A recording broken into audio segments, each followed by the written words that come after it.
বাংলাদেশের ইতিহাসে সংস্কারের জনক শহীদ প্রেসিডেন্ট জিয়াউর রহমান, যার হাত ধরে বাকশালের পরে আমরা বহুদলীয় গণতন্ত্র পেয়েছিলাম। আমাদের নারীদের জন্য আলাদা মন্ত্রণালয়, যুবকদের জন্য আলাদা মন্ত্রণালয়, শিশুদের জন্য নতুন করে সৃষ্টি করা, খাল কাটা কিংবা বৃক্ষরোপণ কর্মসূচি দেশ জুড়ে করা, প্রান্তিক পর্যায়ে কৃষক, মজুর এবং খেটে খাওয়া মানুষের পাশে খাল কাটার জন্য কোদাল হাতে নেমে যাওয়া, এই প্রত্যেকটা কাজ শহীদ প্রেসিডেন্ট জিয়াউর রহমান করেছিলেন, যার কারণে তিনি বারবার তৃণমূলে ছুটে গিয়েছিলেন, সমাজে প্রান্তিক জনগোষ্ঠীর পাশে দাঁড়িয়েছিলেন। আমরা যে বাংলাদেশি জাতীয়তাবাদের কথা বলি, অর্থাৎ আমাদের ধর্ম, বর্ণ, অবস্থান, পরিচয় যাই হোক না কেন, এই দেশটা আমাদের সবার, এখানে প্রতিটা মানুষের সমান অধিকার থাকবে, সমান স্বাধীনতা থাকবে, এটিই তো শহীদ জিয়ার আদর্শ।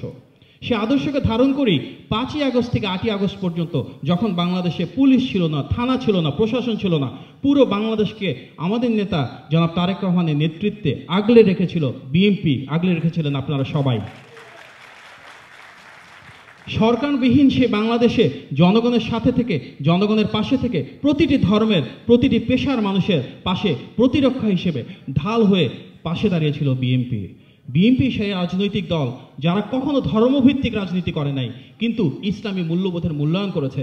সংবিধানে বিসমিল্লাহির রহমানির রহিম প্রতিষ্ঠা থেকে শুরু করে আলেম মাশায়েখদের রাষ্ট্র পরিচালনায় সম্পৃক্ত করা, সত্যিকার অর্থে যেটা ধর্ম সেটিকে প্রাধান্য দেওয়া, এবং একই সাথে যারা ভিন্ন ধর্মের মানুষ রয়েছেন ওনাদের মূল্যায়ন করা, ওনাদের সমৃদ্ধি এবং সুরক্ষা দেওয়া, সেটিই বিএনপির রাজনীতি।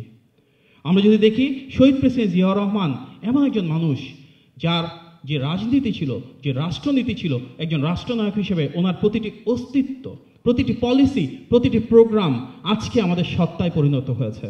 শহীদ জিয়ার আদর্শেই আজকে নিহিত রয়েছে আমাদের অস্তিত্ব, আমাদের রাষ্ট্রীয় গৌরব। আজকে হয়তো শহীদ জিয়া নেই, কিন্তু শহীদ জিয়ার পরে আমরা দেখেছি দেশনেত্রী এবং খালেদা জিয়া সে বহুদলীয় গণতন্ত্রকে আরও এক ধাপ এগিয়ে সংসদীয় গণতন্ত্র পরিণত করেছিলেন। বাংলাদেশের ইতিহাসে যতবার গণতন্ত্র লুণ্ঠিত হয়েছিল, প্রতিবার সেই গণতন্ত্র পুনরুদ্ধার করেছিল বিএনপি।